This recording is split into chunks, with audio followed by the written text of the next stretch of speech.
بسم الله الرحمن الرحيم الحمد لله نحمده ونصلي ونسلم على رسوله النبي الكريم وعلى آله وأصحابه أجمعين۔ اللہ سبحانہ و تعالیٰ کی توفیق سے آج کے درس قرآن میں قرآن کریم کے 16ویں پارے کے خاص مضامین اور اس کا خلاصہ پیش کیا جائے گا۔ 16ویں پارے میں قرآن کریم کی 3 صورتیں آتی ہیں۔ سب سے پہلے سورہ کہف کا باقی ماندہ حصہ جس کا آغاز 15ویں پارے سے ہوا تھا، اس کے بعد سورہ مریم مکمل، اور سورہ مریم کے بعد سورہ طٰہٰ مکمل 16ویں پارے میں موجود ہے۔ سورہ کہف کے اس حصے کے بارے میں جو 16ویں پارے کی ابتدا میں آتا ہے، اس کے خاص مضامین اور خلاصہ آپ حضرات کی خدمت میں گزشتہ درس میں نے بیان کر دیا تھا۔ ابھی جس سورت کا آغاز کرنے والے ہیں، اس سورت کا نام سورہ مریم ہے۔ سورہ مریم مکی سورت ہے، اس میں 98 آیات اور 6 رکوع ہیں۔ اس سورت میں چونکہ اللہ سبحانہ و تعالیٰ نے حضرت سیدنا عیسیٰ علیہ السلام کی والدہ ماجدہ حضرت بی بی مریم علیہ السلام کا ذکر فرمایا، اسی مناسبت سے اس سورت کا نام سورہ مریم رکھا گیا۔ سورہ مریم، اس میں بڑے عجیب و غریب مضامین اور ہمارے لیے نصیحت اور سبق کے بڑے واقعات ہیں۔ سب سے پہلے اللہ سبحانہ و تعالیٰ نے اس میں حروف مقطعات سے آغاز فرمایا، کاف ہا یا عین صاد۔ حروف مقطعات کے معنی اللہ سبحانہ و تعالیٰ ہی کو معلوم ہے۔ آغاز میں حضرت سیدنا زکریا علیہ السلام کا ذکر فرمایا۔ حضرت زکریا علیہ السلام یہ حضرت بی بی مریم علیہ السلام کے رشتے میں خالو بھی لگتے تھے، آپ سے قریبی رشتہ تھا، اللہ تعالیٰ کے بڑے برگزیدہ پیغمبر تھے۔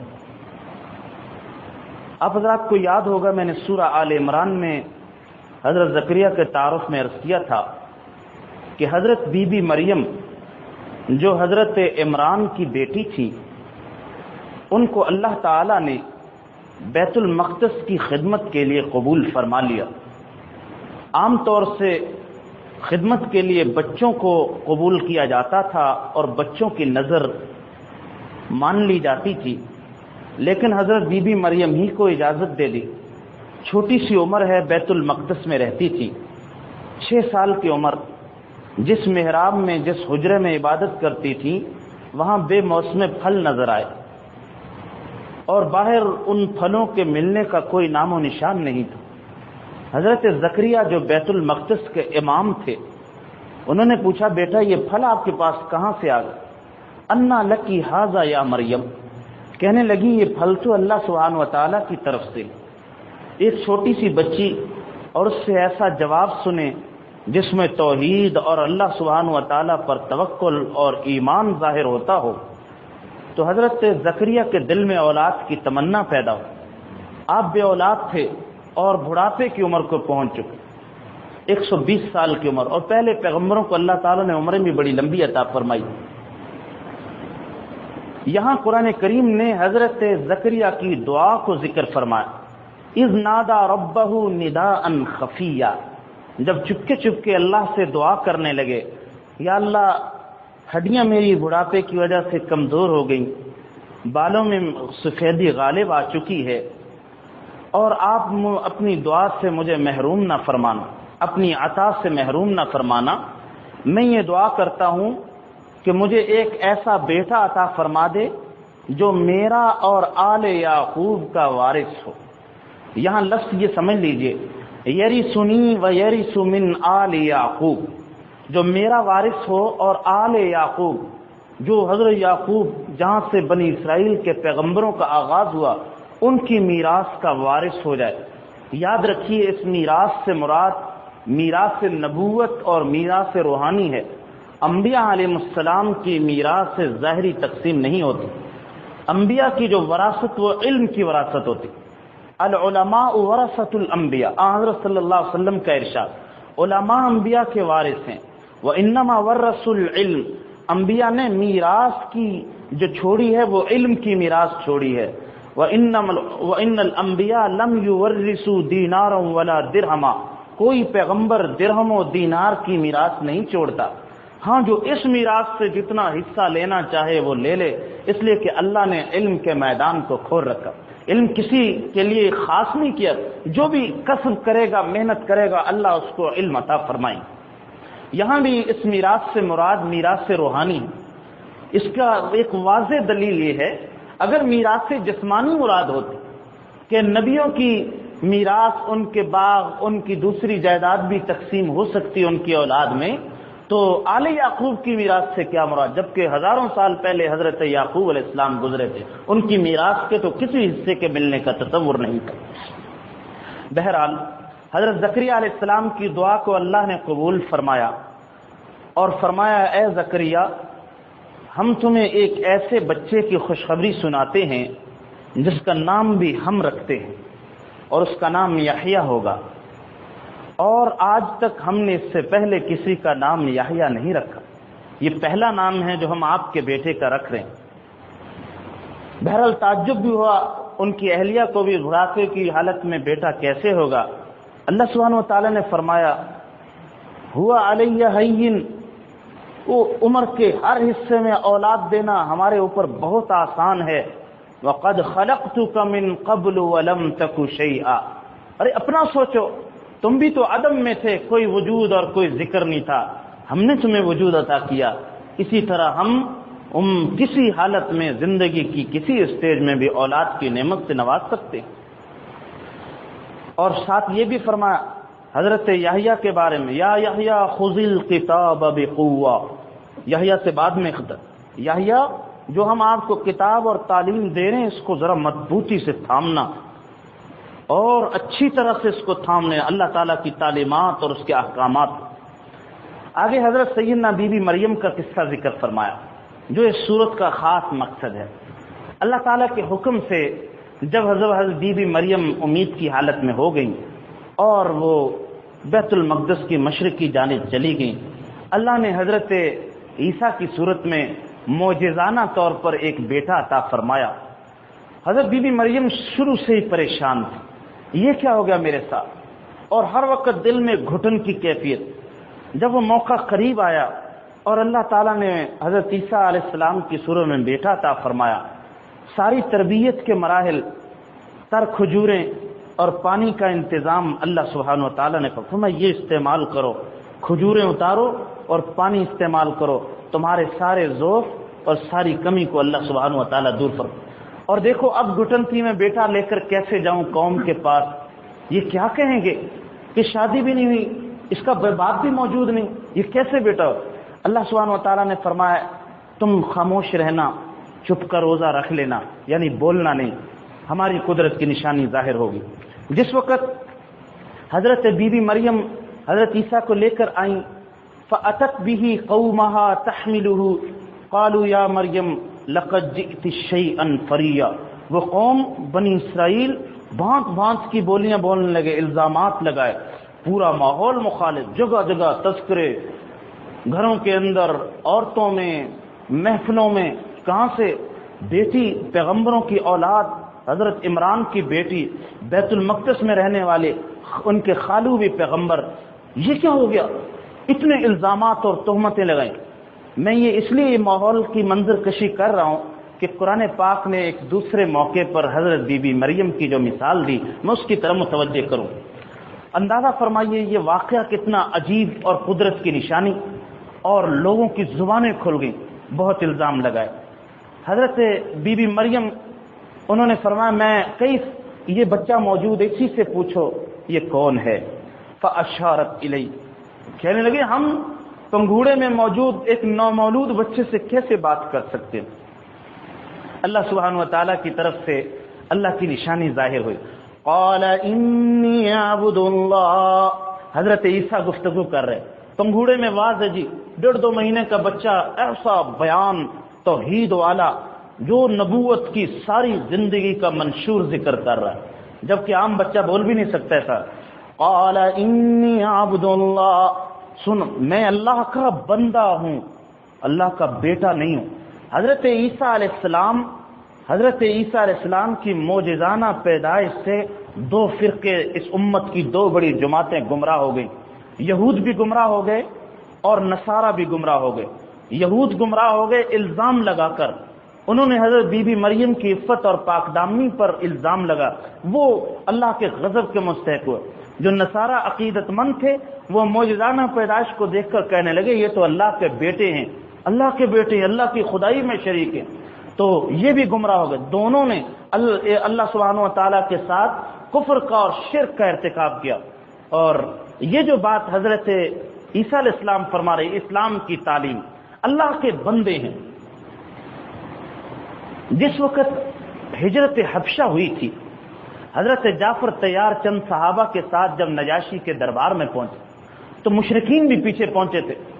ان کو بے چینی تھی کسی طرح ان کو حبشہ سے نکلواؤ، واپس لا کر ان کو پر ظلم و ستم کا بازار گرم کر. انہوں نے ایک سوال داغ دیا.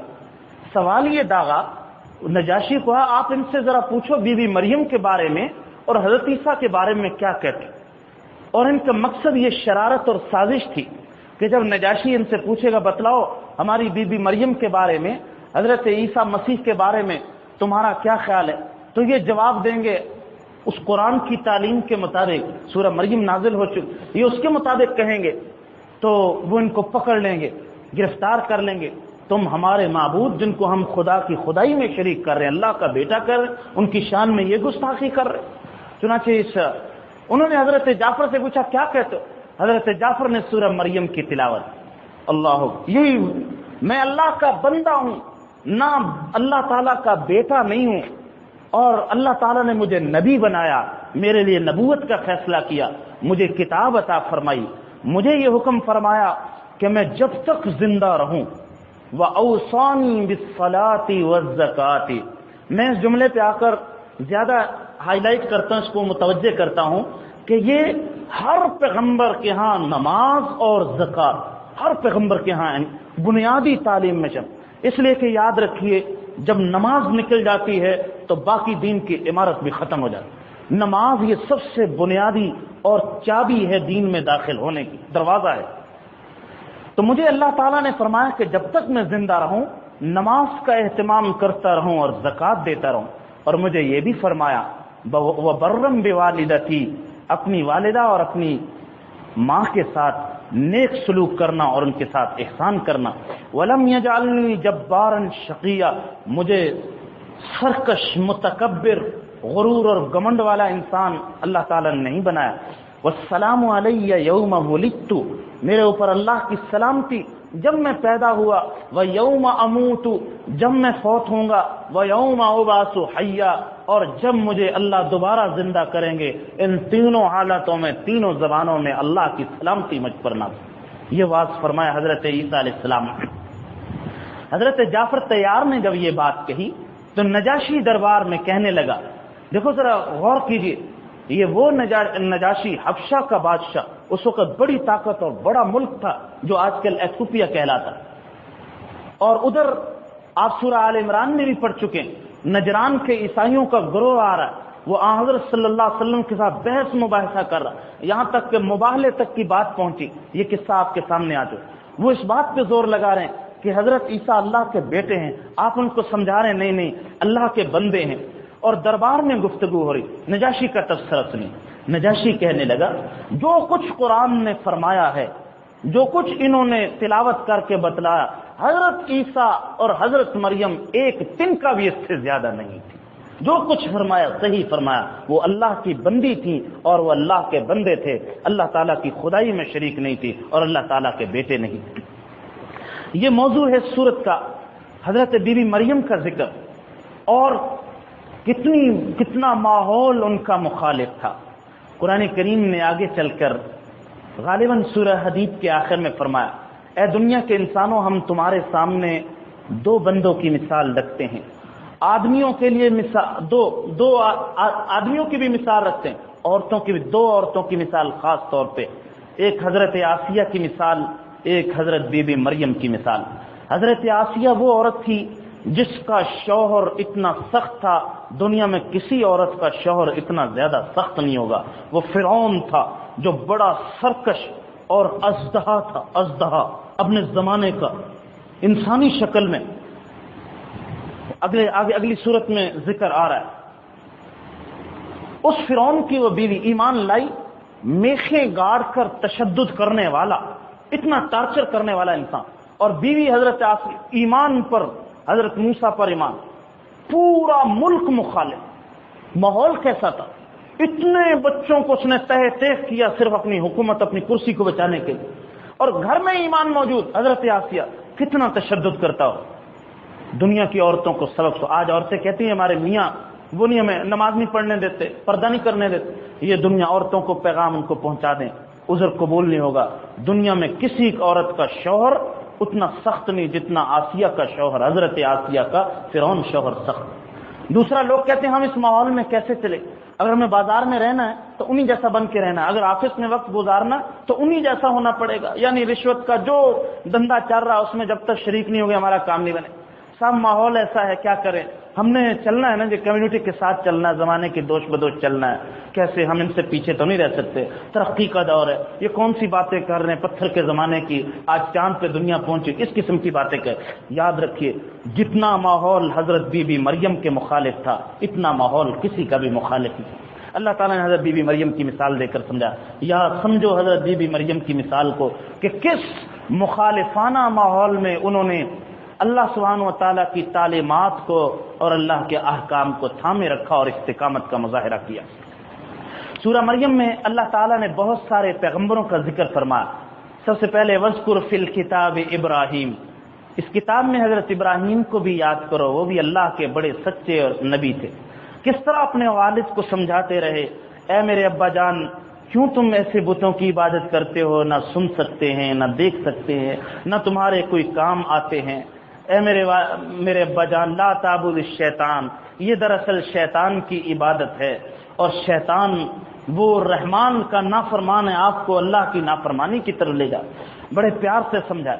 لیکن والد کہنے لگا اراغب انت عن آلہتی یا ابراہیم، ابراہیم تو میرے معبودوں سے اعراض کر رہا. لئن لم تنتہی، اگر تو ان حرکتوں سے باز نہ آیا، لارجمنک، میں تجھے پتھر مار مار کر ختم کر دوں گا. میں وہجرنی ملیہ، قال السلام علیک، سلام کیا، وہاں سے گھر سے چلے گئے. اور لیکن ساتھ یہ بھی کہتے رہے جب تک مجھے اجازت رہے گی تو میرا والد ہے، سأستغفر لک ربی، میں تیرے لیے اللہ کی بارگاہ میں استغفار کرتا ہوں. بعد میں منع فرما دیا گیا، اب استغفار کی اجازت نہیں. آگے چل کر اللہ تعالیٰ نے حضرت موسیٰ کا ذکر فرما وذکر فی الکتاب موسیٰ. حضرت موسیٰ کا ذکر سورہ طٰہٰ اگلی سورت میں تفصیل سے آ رہا. ہم نے حضرت موسیٰ کو کیسے انعامات عطا فرمائے. وذکر فی الکتاب اسماعیل، حضرت اسماعیل کو بھی یاد کرو، وہ بھی اللہ کے سچے پیغمبر، اللہ سبحانہ و تعالیٰ کے نبی. وَكَانَ يَأْمُرُ أَهْلَهُ بِالصَّلَاةِ وَالزَّكَاةِ، اپنی بیوی کو، اپنے بچوں کو نماز کا حکم کرتے تھے اور زکوٰۃ کی ادائیگی کا کہتے تھے. وَكَانَ عِندَ رَبِّهِ مَرْضِيًّا، اللہ کے بڑے پسندیدہ بندے تھے. اور فرمایا کہ ادریس کو بھی یاد کرو، وہ بھی ہمارے پیغمبر، وہ بھی بڑے اونچے رتبے والے پیغمبر تھے. آخر قرآن نے ان پیغمبروں کا ذکر فرما کر فرمایا اولئک الذین انعم اللہ، یہ وہ پیغمبر ہیں جن پر اللہ نے انعام فرمایا. من ذریت آدم، یہ آدم علیہ السلام کی نسل میں سے ہیں. وممن حملنا مع نوح، اور ان ایمان والوں کی نسل سے ہیں جن کو ہم نے حضرت نوح کے ساتھ کشتی میں سوار کرایا تھا. ومن ذریت ابراہیم و اسرائیل، یہ پیغمبر حضرت ابراہیم، حضرت اسرائیل یعنی حضرت یعقوب کی اولاد اور نسل سے ہیں. وممن ہدینا واجتبینا، اور ان لوگوں کی نسل سے ہیں جن کو ہم نے ہدایت عطا کی اور جن کو ہم نے خود منتخب کیا تھا. آگے سنیے پیغمبروں کی شان. وَإِذَا تُتْلَى عَلَيْهِمْ آيَاتُ الرَّحْمَنِ، یہ سارے لوگ ایسے تھے جب ان پر رحمان کی آیتیں پڑھی جاتی تھیں، رحمان کی آیتوں کی تلاوت کی جاتی تھی. خروا سجدا وبقیا، یہ روتے ہوئے سجدے میں گر جاتے تھے. یہ آیت سجدہ ہے، ہم سب پر اس سجدہ کرنا لازم ہے. سبق کے اختتام پر وضو کی حالت میں یہ سجدہ ادا کر لیں. آگے قرآن نے یہ ذکر فرمایا جب ایسے ایسے پیغمبر گزرے تو چاہیے یہ تھا کہ ان کے آنے والی نسلیں، اولادیں وہ اپنے والدین کے نقش قدم پر چلتے. ارے دیکھو وہ مشرکین، وہ بت پرست، وہ مخالفین، معاندین، وہ اپنے باپ دادا کے طور اتوار کو چھوڑنے کے لیے تیار نہ ہوئے.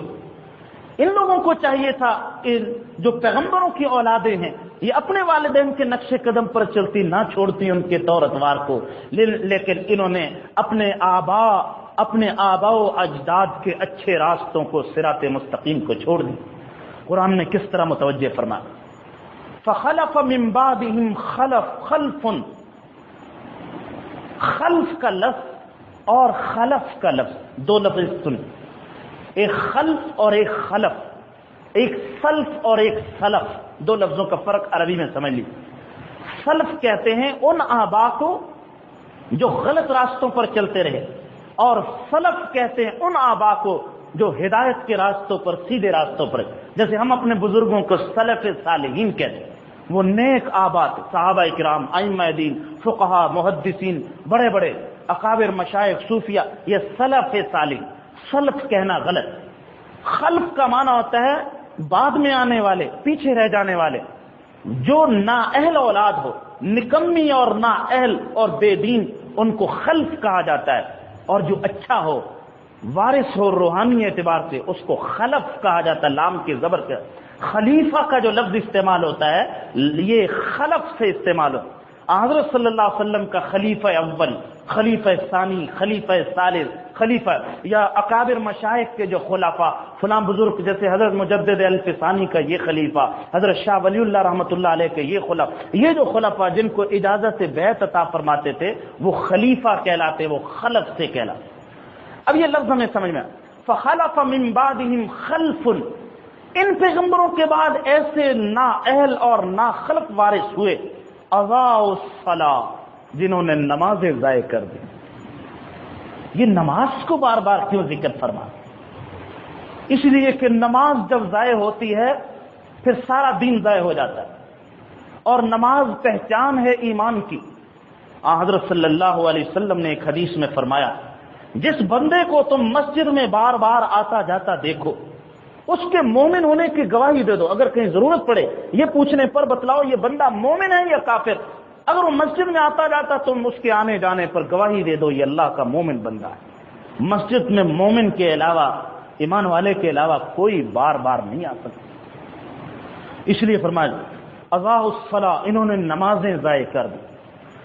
جب اولاد کی نماز چھوٹنے لگ جائے تو فکر کی بات، وہ نااہلی کے راستے پر چلنا شروع ہو جاتا ہے.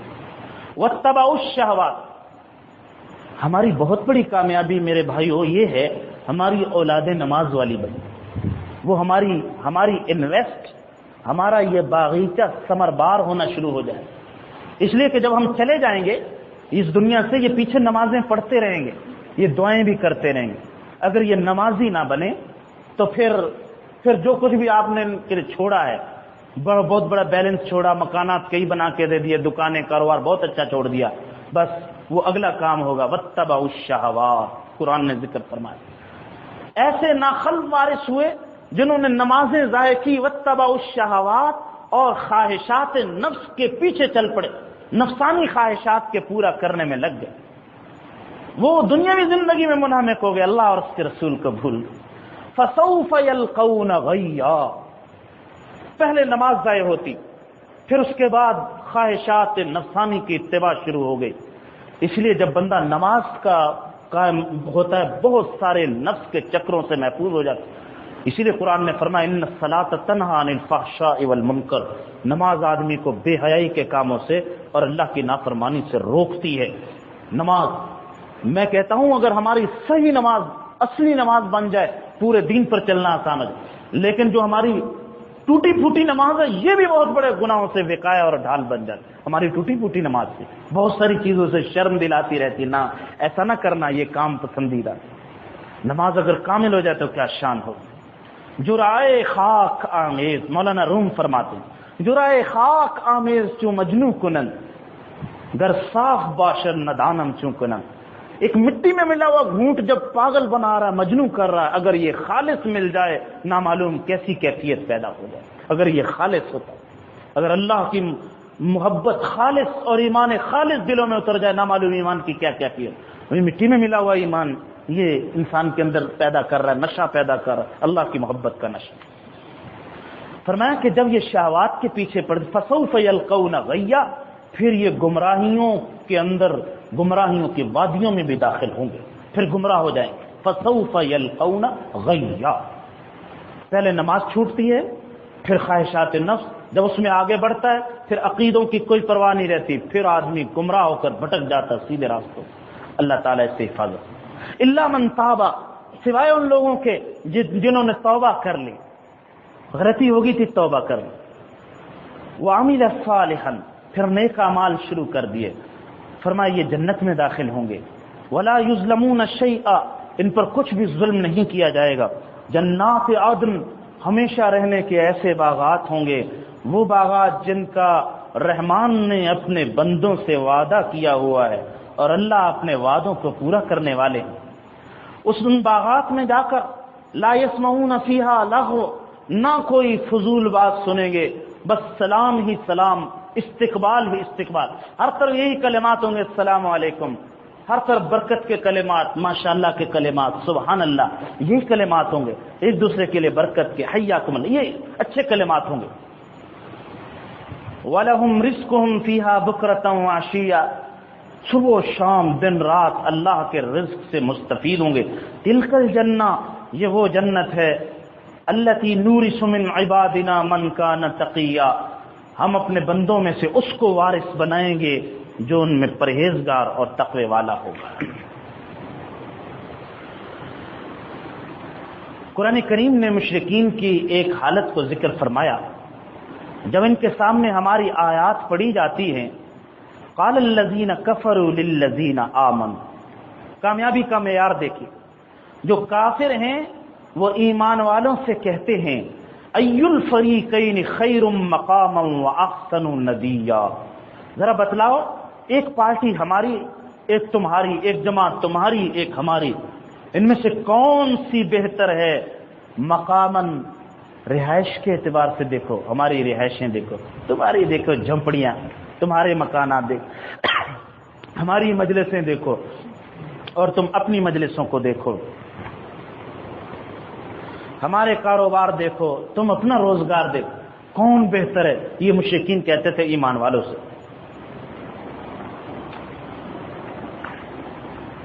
اللہ سبحانہ و تعالیٰ نے جواب دیا وَكَمْ أَهْلَكْنَا قَبْلَهُمْ مِنْ قَرْنٍ، ان سے پہلے ہم نے کتنی امتوں کو برباد کیا، جماعتوں کو، لوگوں کو، ہم احسن اثاثا ورؤیا، وہ لوگ اپنے گھر کے ساز و سامان اور زینت اس کے اعتبار سے ان سے کہیں زیادہ بہتر تھے۔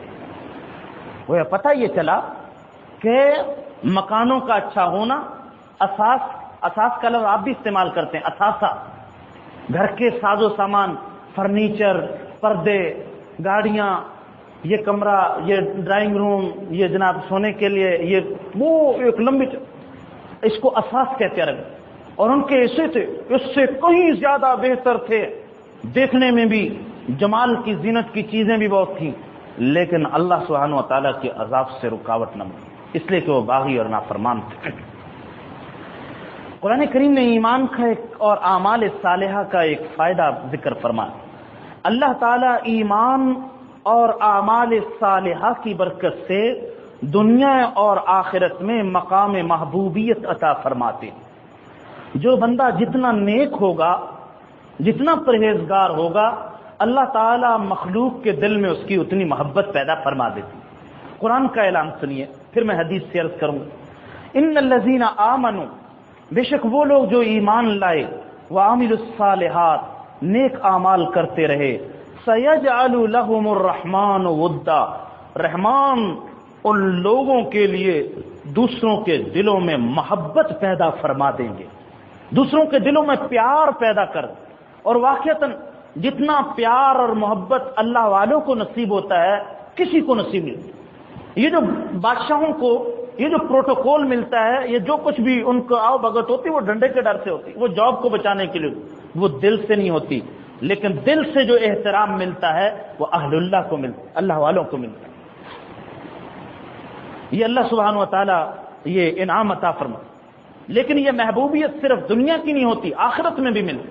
حدیث قدسی میں ہے، اللہ سبحانہ و تعالیٰ ارشاد فرماتے ہیں، رسول اللہ صلی اللہ علیہ وسلم نے فرمایا، جب اللہ کسی بندے سے پیار کرتے ہیں، کسی بندے کو پیار کرتے ہیں، محبوب بناتے ہیں، تو سب سے پہلے جبرائیل کو بلاتے ہیں، جبرائیل میں فلاں بندے سے محبت کرتا ہوں، تو بھی اس سے محبت کر. پھر حضرت جبرائیل اس سے محبت کرنے لگتے ہیں. پھر حضرت جبرائیل دوسرے فرشتوں میں اعلان کرتے ہیں، فرشتوں سنو، اللہ تعالیٰ فلاں بندے سے پیار کرتے ہیں، تم سب اس سے محبت والا معاملہ کرو. ان فرشتوں میں بھی محبت کی فضا قائم ہو جائے. وہ فرشتے نیچے آتے ہیں، پھر اللہ تعالیٰ مخلوق میں پیار پیدا فرماتے. ایک پیار کا واقعہ سناتا ہوں. حضرت عبداللہ ابن مبارک رحمۃ اللہ علیہ بہت بڑے محدث تھے، فقیہ تھے. ہارون رشید کا زمانہ تھا. ہارون رشید اپنے محل میں اپنی بیوی زبیدہ کے ساتھ ٹہل رہا تھا بالکونی میں اور باغ کا نظارہ کر رہا. اچانک یہ سنا اس نے، اور حضرت شاہ عبدالعزیز محدث دہلوی رحمۃ اللہ علیہ نقل فرمایا یہ واقعہ. اچانک اس نے سنا کہ بغداد کے ایک طرف سے ایک دم بہت بڑا شور اٹھا، اور بہت بڑا جب شور اٹھا تو بادشاہ کو فکر ہوئی کہیں کسی دشمن کی افواج نے حملہ تو نہیں کر دیا. تو فوراً اپنے تیز رفتار گھوڑوں پر جاسوس بھیجے، خبر لے کے آؤ جلدی، یہ کیا معاملہ ہو. وہ جلدی سے جس طرف سے شور اٹھا تھا بادشاہ تک یہ خبر لے کے آؤ. گھبرانے کی بات نہیں. بات یہ ہوئی تھی کہ وہاں حضرت عبداللہ ابن مبارک کا درس حدیث ہو رہا تھا، جو انہوں نے تحقیق کی، تفتیش کر کے یار عبداللہ ابن مبارک رحمت اللہ علیہ حدیث کے درس میں لاکھوں افراد شریک ہوتے تھے. جب وہ حدیث املا کرتے تھے لاکھوں لوگ حدیث لکھنے والے ہوتے تھے. وہ ذوق تھا ان لوگوں میں، قدردان تھے اللہ نے. اور اب تو حدیث کام کوئی بھی نہ ہو، بس جا کر ٹی وی کے سامنے بیٹھنا، فضول لچر باتوں کو سننے کے لیے قیمتی مجالس اور رحمتوں کے ان مجالس کو چھوڑ کر چلے. لوگوں میں ذوق. جمعے میں دیکھ لیجیے کس وقت خطبہ سننے کے لیے، جس وقت سر سے اتارنی نماز کسی طرح سن رہے، کوئی کان میں اللہ اور اس کے رسول کے حکم کی بات. یہ دیکھو کس قدر انسان پستی میں چلے. عبداللہ بن مبارک رحمۃ اللہ علیہ حدیث کا درس دے رہے، لاکھوں کا مجمع. ان کو درس کے دوران چھینک آ گئی. چھینک میں انہوں نے کہا الحمدللہ. مجمع نے سن کر کہا یرحمک اللہ. یہ جو شور اٹھا تھا یہ مجمع کے یرحمک اللہ کہنے کی آواز تھی. اللہ اکبر، یرحمک اللہ. زبیدہ نے جب یہ سنا اپنے شوہر کو کہا ھذا الملک واللہ، ارے تیری بھی بادشاہ، تیری فوج، تیرے سنتری یہ خوف سے سارا اکرام کر رہے ہیں. اصل بادشاہت تو یہ ہے جو دلوں پر حکمرانی ہے. اصل ھذا الملک واللہ، اللہ کی قسم اصل بادشاہت. یہ ہے امام حضرت عبداللہ ابن مبارک رحمہ اللہ، جن کا نام ہمارے حدیث کی سندوں میں بھی آتا ہے، محدثین میں، فقہا میں اونچا مقام. ایسی اللہ سبحانہ و تعالی محبت کو، محبوبیت کو پیدا فرما دے. وَكَمْ أَهْلَقْنَا قَبْلَهُمْ، اس سورہ مریم کے آخر میں تو خلاصہ اللہ نے ذکر فرما دیا. سمجھنے والے کے لیے ایک آیت بھی کافی اگر کسی کو سمجھ. وَكَمْ أَهْلَقْنَا قَبْلَهُمْ مِنْ قَرْنٍ، ہم نے اس سے پہلے کتنی جماعتوں کو، قوموں کو، امتوں کو ہلاک کر دیا. هَلْ تُحِسُّ مِنْهُمْ مِنْ أَحَدٍ، اے دنیا کے انسانوں تمہارے حواس خمسہ موجود ہیں. کان سے سن سکتے ہو، آنکھوں سے دیکھ سکتے ہو. تم ذرا اپنے حواس کو کام میں لاتے ہوئے ان کی خبر ڈھونڈو، ان امتوں کی، کہیں کوئی تمہیں کوئی محسوس ہوتا ہو، کسی کو خبر ہو. هل تحس منهم من احد، آگے قرآن پاک کا زور بلاغت عروج پہ پہنچا. او تسمع لهم رکزا، رکز کہتے ہیں عربی میں جب مکھی ہمارے کان کے قریب آئے یا مچھر آئے تو اس کی ایک بنبناہٹ آتی، وہ اسی کو سنائی دیتی جس کے کان کے قریب پہنچ چکے. او تسمع لهم رکزا، ارے بڑے بڑے وہ قومیں تھیں، بڑا تمدن تھا، بڑی سپاہ، بڑا لشکر، بڑی صحتیں، بڑی عمریں تھیں، بڑے باغات تھے. کیا تمہیں ان کی اتنی بھی بنبناہٹ کہیں سنائی دیتی ہے جتنی مچھر اور مکھی کی بنبناہٹ ہوتی ہے؟ اتنا بھی کوئی تذکرہ کوئی؟ کیسے نیست و نابود ہو گئے اصلی معنی میں. اور بقا اگر حاصل ہوئی اللہ اور اس کے رسولوں کی اتباع کرنے والوں کو حاصل ہوئی، انہی کو حاصل ہوئی جو اللہ کے فرما بردار. اور وہ سارے کے سارے برباد۔ لیکن جو اس زمانے میں کمزور سمجھے جاتے تھے، جن کا مذاق اڑایا جاتا تھا، جن پر ٹارچر کیا، تشدد کیا، وہ بھی اللہ کے پاس، لیکن وہ اللہ تعالیٰ کے انعامات اور جنتوں میں داخل۔ سورہ مریم کے بعد اگلی سورہ طٰہٰ ہے۔ طٰہٰ رسول اللہ صلی اللہ علیہ وسلم کے اسماء میں سے، اور اس کا آغاز بھی ایسا ہے: اے پیغمبر، یہ قرآن جو ہم نے آپ پر اس لیے نازل نہیں کیا کہ اس کی وجہ سے کوئی راہ راست سے ہٹ جائیں، یہ قرآن تو تذکرہ، یہ تو نصیحت کرنے والا ہے، یہ اس ذات کی طرف سے اتارا گیا ہے جو آسمانوں اور زمین کو بلند کرنے والی ذات ہے۔ اللہ سبحانہ و تعالی نے سب سے زیادہ تفصیل سے اس میں حضرت موسیٰ علیہ السلام کا واقعہ ذکر فرمایا۔ حضرت موسیٰ اللہ کے بڑے جلیل القدر پیغمبر، بار بار اور تفصیل سے واقعہ ان کا آیا، وجہ یہ بھی ہے کہ اس قوم میں بڑے واقعات اور نصیحتوں کے واقعات تھے، اس لیے بار بار۔ پھر حضرت موسیٰ کا جس بادشاہ سے مقابلہ تھا، اس سے زیادہ جابر اور سخت قسم کا انسان کوئی نہیں، خدائی کا دعویٰ کرنے والا۔ اور موسیٰ علیہ السلام کو جو معجزہ عطا فرمایا، اس سے تربیت کر دی اللہ تعالی۔ جب حضرت موسیٰ یہاں سے مصر سے بھاگ کر نکلے، قرآن کریم نے وہ واقعات بھی ذکر فرمائے کہ کس طرح حضرت موسیٰ کی پیدائش ہوئی، دریائے نیل میں چھوڑا گیا، محل میں پہنچے، وہاں سے بڑے ہوئے، قبطی کو مکہ مارا، چھڑانے کے لیے تھا، لیکن جان حضرت موسیٰ میں طاقت اتنی تھی، اس کا کام ہو گیا۔ وہاں سے آپ نکلے، مصر سے مدین آ گئے، حضرت شعیب سے ملاقات ہوئی، 8-10 سال وہاں رہے، حضرت شعیب کی بیٹی سے عقد ہوا۔ واپس جب آ رہے تھے تو طور سینا کے پاس سے گزرے، آگ لینے کے لیے گئے تو وہ کوئی نور چمک رہا تھا، اللہ تعالیٰ سے کلام ہو گیا، اللہ تعالیٰ نے نبوت عطا فرمائی اور فرمایا جاؤ اب فرعون کو، وہ سرکش، اس کو سمجھاؤ، لیکن میری 2 نشانیاں لے لو۔ لاٹھی پھینکو، لاٹھی ہاتھ میں تھی، وہ اژدہا بن گئی، بہت بڑا سانپ۔ جب اژدہا بنا، حضرت موسیٰ گھبرا گئے، اور تبھی خوف تھا، یہ کوئی مقام اور اعلیٰ مرتبے کے خلاف نہیں۔ اللہ سبحانہ و تعالیٰ ڈرو نہیں، دوبارہ پکڑو، جب تم دوبارہ پکڑو گے اسی حالت میں آ جائے گی۔ حضرت موسیٰ نے اژدہے پہ ہاتھ ڈالا، دوبارہ لکڑی بن گئی۔ سبق دے دیا، ہم تمہیں جس شخص کی طرف بھیج رہے ہیں وہ بھی انسانوں میں اژدہے کی مانند ہے، اژدہا ہے، لیکن یاد رکھو جب تم اس پہ ہاتھ ڈالو گے وہ لکڑی سے زیادہ حیثیت نہیں رکھتا، وہ ایسے ہی تمہارے سامنے ہو جائے گا، اس لیے کہ اللہ کی طاقت سے بڑی کسی کی طاقت۔ اور حضرت موسیٰ کس دلیری سے جا رہے، تنہا دربار میں، اور جا کر اس کو سمجھا رہے ہیں کہ دیکھو باز آ جاؤ ان شرکیہ کاموں سے۔ اور وہ واقعہ قرآن کریم نے وہ ذکر فرمایا۔ حضرت ہارون کو بھی ساتھ ملا دیا۔ حضرت موسیٰ علیہ السلام کی زبان میں ہلکی سی لکنیت تھی، فرمایا میرے بھائی کو میرے ساتھ کر دیو، اللہ نے ان کو بھی نبوت عطا فرمائی۔ دونوں بھائی جا رہے ہیں، فرمایا اذهب انت واخوك بآیاتی ولا تنیا فی ذکری۔ غور فرمائیے، اے موسیٰ آپ بھی اور آپ کے بھائی بھی میری نشانیاں لے کر جاؤ، لیکن میرے ذکر سے غافل نہیں ہونا۔ پتہ یہ چلا دعوت اور تبلیغ کے کام میں ذکر بہت لازمی، جب کسی کو سمجھانا ہو، کسی کو دعوت دینی، اللہ کی طرف بلانا ہو، ذکر سے غفلت گوارا نہیں کی جائے۔ ولا تنیا فی ذکری، اس لیے کہ جب ذکر اللہ کی یاد ہوتی ہے تو وہ جو دل سے بات نکلتی ہے، از دل خیزت بر دل ریزت، جو دل سے نکلتی ہے وہ دل کے اندر اتر جاتا ہے۔ جس بات کے اندر روحانی قوت شامل ہوگی جتنی زیادہ، وہ اتنی اثر انداز۔ اس لیے فرمایا میرے ذکر سے غافل۔ اور آپ پہلے پڑھ چکے ہیں سورہ آل عمران میں بھی، غزوہ بدر کے موقع پر جب تمہاری صفیں بن جائیں اور قتال کا موقع آ جائے، تم کثرت سے اللہ کو یاد کرنا۔ اللہ تعالیٰ کی یاد بہت بڑی چیز ہے، وَلَا ذِكْرُ اللَّهِ اکبر، اللہ کی یاد بڑی چیز۔ ایک مرتبہ اللہ کہنے سے آسمان و زمین کا نظام تھم جاتا، یہ سب کو دواون، کیا طاقت ہے اللہ سبحانہ و تعالیٰ کے نام میں۔ اللہ کی یاد بہت بڑی چیز، وَلَا ذِكْرُ اللَّهِ اکبر۔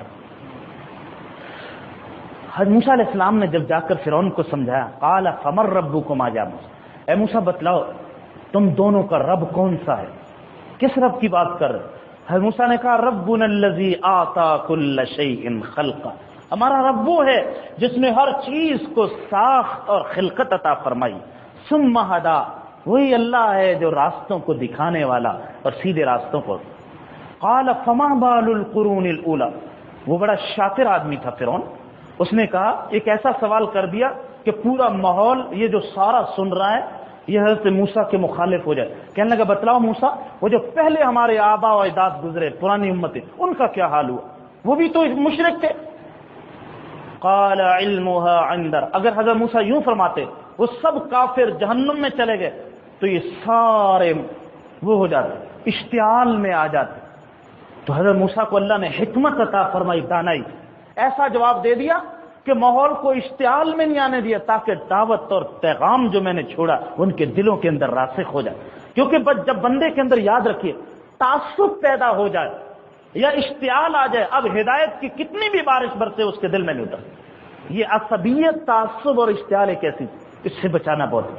فرمایا علمها عند ربی، ان ساری جماعتوں کو میرا رب جانتا ہے.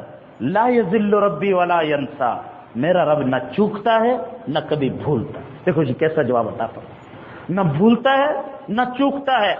وہ جس نے ذرہ برابر بھی خیر کی ہوگی اس کو خیر کا بدلہ ملے گا، جس نے برائی کی ہوگی وہ بھی بچ کر نہیں نکل سکے. دیکھو اللہ کی شان بھی بیان کر دی اور جواب بھی ایسا عطا فرما دی. سبحان اللہ. قرآن کریم نے فرمایا ہم نے تمہارے لیے آسمان و زمین کو بڑی نشانی بنایا، لیکن جو عقل رکھتے ہیں وہی اس سے نشانی اور عبرت حاصل کریں. منہا خلقناکم، ہم نے تمہیں زمین سے پیدا کیا. وفیہا نعیدکم، پھر تمہیں اسی زمین میں لوٹائیں گے. ومنہا نخرجکم تارۃ اخری، اسی زمین سے ہم تمہیں دوبارہ زندہ کھڑا کریں گے. پھر وہ واقعہ قرآن نے تفصیل سے ذکر فرمایا جب جادوگروں کے ساتھ مقابلہ ہوا. فَأُلْقِيَ السَّحَرَةُ سُجَّدًا، میں یہاں سے لے کے چل رہا ہوں. مقابلہ ہوا، جادوگروں نے یہ دیکھا کہ اتنا بڑا سانپ، یہ جادو کی لائن اور اس علم کے اعتبار سے اس کے حدود میں نہیں آتا، یہ کوئی اوپر کی طاقت ہے بہت بڑی، جو معجزانہ طاقت. چنانچہ وہ سارے جادوگر سجدے میں گر گئے.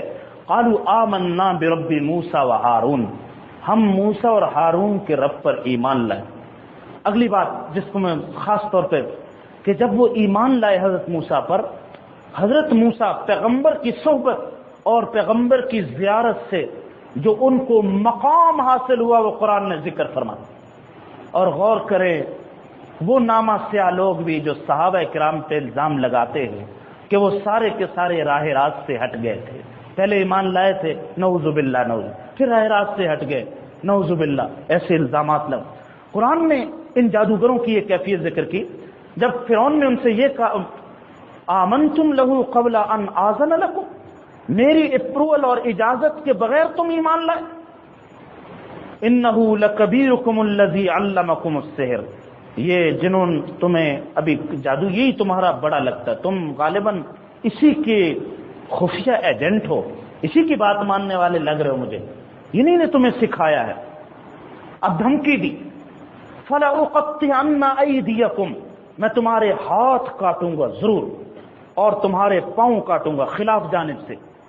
اور پھر اسی پہ اکتفا نہیں، وَلَأُصَلِّبَنَّكُمْ فِي جُذُوعِ النَّخْلِ، یہ دیکھتے ہو کھجور کے تنے، یہاں تمہاری لاشوں کو، تمہارے جسموں کو سولی پر چڑھاؤں اور لٹکا دوں گا، اور تم جان لو گے اَيُّنَا أَشَدُّ عَذَابًا وَأَبْقَىٰ، کس کی سزا زیادہ سخت ہے اور کس کی سزا کا اثر دیر تک رہتا ہے. قالوا لن نؤثرك على ما جاءنا من البينات، ایمان کی میں اس کو، جب ایمان کا شجرہ دل میں پیدا ہوتا ہے، اس کی جڑیں، پھر اس کو کوئی اکھاڑ نہیں سکتا، اس کو کوئی نکال نہیں. کیسی ایمان کی، سوچئے سر، جو دعوت فکر ہے وہ یہ. حضرت موسیٰ ایک نشانی دیکھی، نہ آپ کی مجالس میں بیٹھے، نہ آپ کی صحبتوں میں آئے، نہ آپ کی تربیت، نہ آپ کے ساتھ سفر کی، ابھی کچھ بھی نہیں. ایک مرتبہ حضرت موسیٰ کے سامنے ایمان، اور ایمان کی یہ کیفیت ہو گئی، وہ جو رسول اللہ صلی اللہ علیہ وسلم کے یار غار تھے، جو رات دن حضرت صلی اللہ علیہ وسلم پر اپنی جان اور مال سے فدا ہونے والے تھے، اور جو آج بھی اسی حجرے میں حضور کے ساتھ آرام فرما ہے نا جی، ان لوگوں کا کیا مقام اور رتبہ ہوگا، ان لوگوں کے ایمان کی مٹھاس کیسے ہوگی، کتنی حلاوت اور اونچا رتبہ اللہ نے ان کو عطا فرمایا. کہنے لگے کہ ہم تمہاری ان دھمکیوں کو کوئی خاطر میں نہیں لائیں گے، ہم ان نشانیوں اور ہدایت کی جو بات ہم نے دیکھی ہے اس کو چھوڑنے والے نہیں اور تمہاری باتوں کو اختیار نہیں کریں گے. فاقضِ ما انت قاض، جو کچھ کرنا ہے کر لو، جو کچھ کرنا ہے کر لو. انما تقضی هذه الحیات الدنیا، یہ دنیا کی زندگی یہ تو ختم ہو ہی جائے گی. آج نہیں تو کل ختم ہو، کل نہیں تو پرسوں ختم، یہ تو ختم ہونے والی.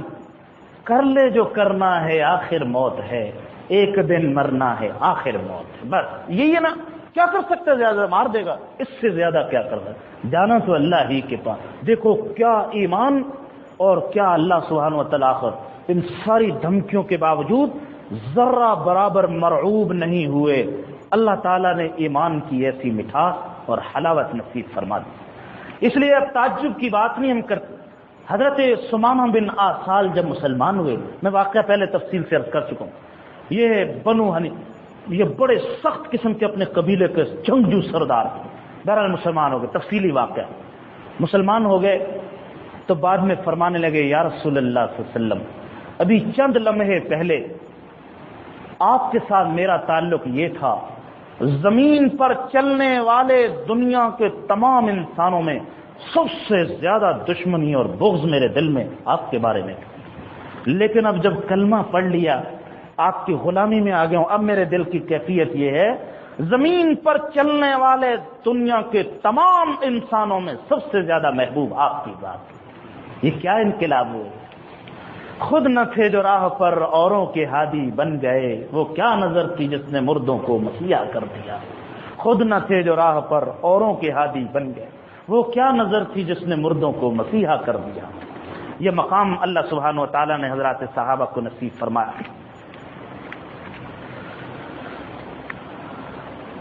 وعنت الوجوہ للحی القیوم وقد خواب من حمل ظلما، سارے چہرے اللہ ہی کی طرف متوجہ ہو گئے.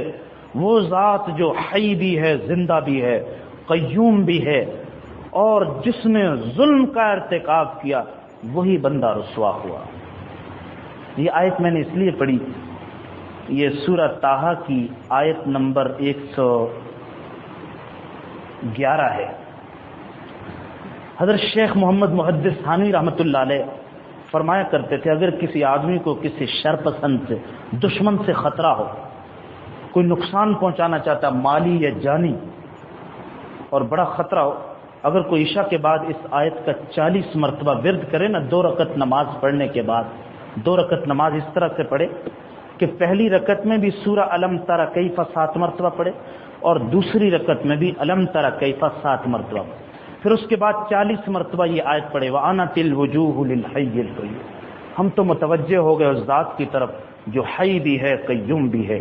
وقد خواب من حمل ظلما، اور جو ظالم ہے وہ یقیناً رسوا ہو گیا. جو یہ آیت یہ ورد کرے گا، وہ جو اس کا دشمن وہ خائب و خاسر ہوگا، وہ ناکام و نامراد ہو جائے گا، اور اللہ اس کے شر سے اس کی حفاظت فرمائے، اور اللہ اپنی تدبیر سے اس کے لیے کافی ہو جائے. یہ بڑا مجرب وظیفہ تھا، اس لیے میں نے عرض کر دیا. قل کل متربص فتربصوا، اے پیغمبر، اے ہمارے پیغمبر صلی اللہ علیہ وسلم، آپ کہہ دو ہر شخص انتظار میں ہے. کل متربص، ہر شخص انتظار، یعنی گھات لگائے ہو، سب انتظار کرو. فستعلمون من اصحاب الصراط السوی ومن اهتدى، ان قریب پتہ چل جائے گا سیدھے راستے پر کون ہے اور سیدھے راستے سے بھٹکا ہوا کون ہے. اللہ سبحانہ و تعالیٰ اپنی رحمت سے ہمیں ہدایت کے سیدھے راستوں کی توفیق نصیب فرمائے. اللہم صلی علی سیدنا مولانا محمد وعلی آل سیدنا مولانا محمد وبارک وسلم. انا نسألک الہدی والتقی والعفاف والغنی. یا اللہ، دنیا آخرت کی ہر خیر، ہر خوبی، ہر بھلائی، ہر نعمت، ہر عافیت نصیب فرما. دنیا آخرت کے ہر فتنے سے، ہر شر سے، ہر عذاب، ہر مصیبت، ہر بیماری، ہر ناگہانی آفت سے، ہر خوف، ہر خطرے سے ہماری حفاظت فرما. یا اللہ، ہمارے دلوں میں ایمان کی مٹھاس اور حلاوت پیدا فرما دے. ایسا ایمان عطا فرما دے جو دلوں کی گہرائیوں میں اتر جائے.